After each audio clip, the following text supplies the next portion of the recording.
Hello everyone, this is the Panshu Pathak and today I'll be telling you something about the topic Z-Wave. So let's get started. Z-Wave is a wireless communication protocol which has been known for its home automation. Now, a wireless communication protocol is simply a set of rule or standard that an application or program should follow in order to communicate wirelessly. It's just like how we human beings communicate in one common language. Like I'm delivering this information in English language and you guys are able to understand it because we are following the same protocol. Now, Z-Wave allows multiple wireless devices to communicate with each other in an affordable and reliable manner.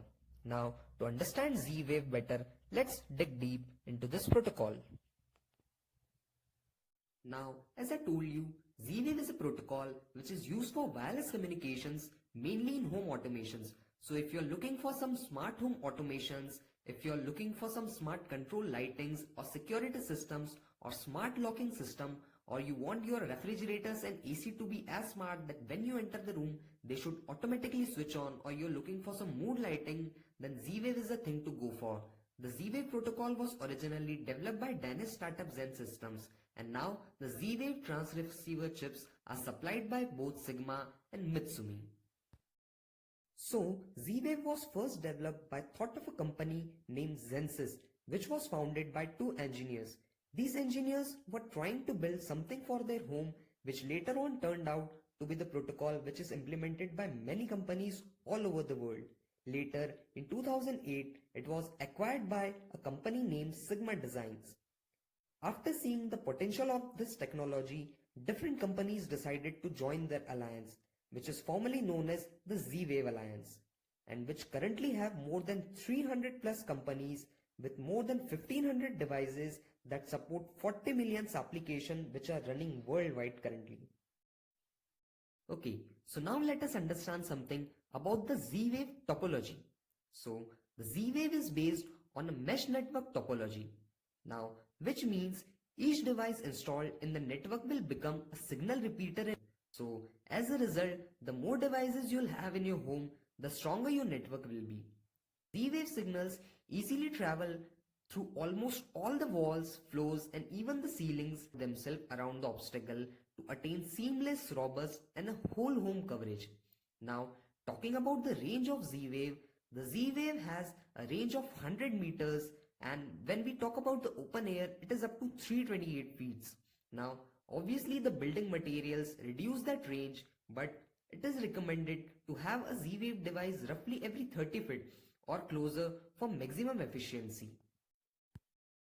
The Z-Wave operates under the source routed mesh architecture. In this scenario, if one device or node needs to communicate to the other node at the end, and if it's not directly reachable, then it talks to the nearest node and the nearest node passes that message to the next node, and that way the message will be sent to the destination node and vice versa. The nodes are added to the mesh network by method of peering and can be removed using the same method. A Z-Wave network can have up to 232 nodes. It operates at 908.42 MHz in the US, Canada, and at 921.4 MHz, and in different countries they have different regulations, so accordingly. Since Z-Wave primarily focus on home automation and it is known specifically for control and monitoring of applications in commercial and residential environment, the beauty of Z-Wave is that it can be added to almost anything electronic.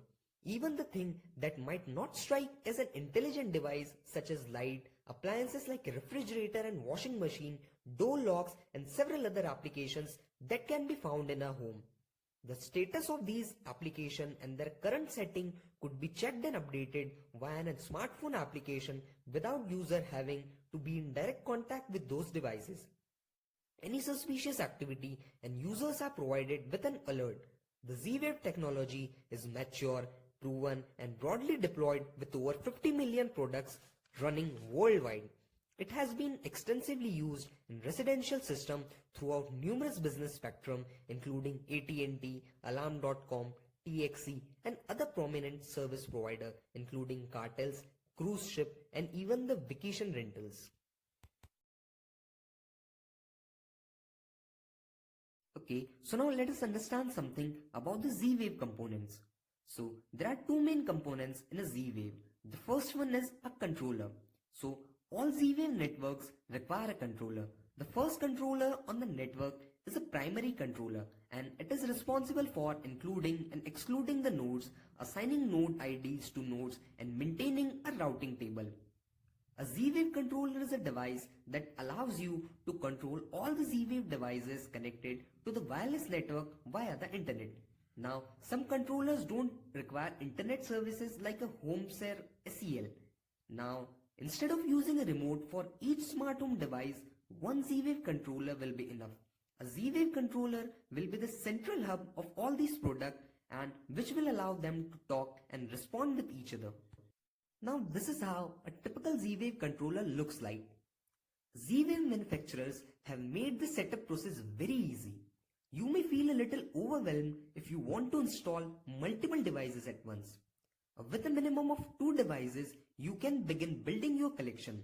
Start first with a Z-Wave controller and another Z-Wave product of your choice. It could be a Z-Wave light or a Z-Wave fan or any other compatible device. One of the cool things about the Z-Wave technology is that it allows you to add a device whenever you want, and even you can gradually grow your smart home system. You don't have to install every device at once. You can gradually add products into your smart home. Now, the other Z-Wave component is known as a slave. The slave devices are the nodes which replies based on the command received and also execute those commands. Slave nodes also forwards the command to other nodes in the network. This makes it possible for the controller to establish communication with the nodes who are not in the radio frequency region. The slave devices or the slave nodes in a Z-Wave network receive the commands and perform action based on those commands. These slave nodes are unable to transmit information directly to other slave nodes or the controllers unless they are instructed to do so in the commands. The slave nodes do not compute the routing tables as they are already computed by the controllers, but the slave nodes can store those routing tables, and the slave nodes will also act as a repeater. Usually when it comes to comparing, Z-Wave is often compared with ZigBee because of their similar working nature. Even though they might look similar and they are used for almost the same thing, but they have several differences, which makes Z-Wave beneficial than ZigBee. It has been reported that the protocol used by ZigBee is far more complex, resulting in long development time. But on the other hand, Z-Wave uses a far simple protocol, so the development can be faster and it is very simpler. Z-Wave range is greater than ZigBee simply because of the lower operating frequency. In ZigBee, it uses the widely populated 2.4 GHz ISM band, which is also used by Wi-Fi, Bluetooth and many other radios that can produce interference, whereas Z-Wave uses its own band 908.4 MHz, so there are no chances of interference at all. So comparing to ZigBee, Z-Wave is very low power consuming. Now, so we saw in deep about what Z-Wave is, but if one wants to summarize it, Z-Wave is nothing but a wireless communication protocol which is used for smart home automation. So if you are looking to build a smart home automation system at your home that is very simple to use and is pocket friendly also, then Z-Wave is the technology that you should opt for.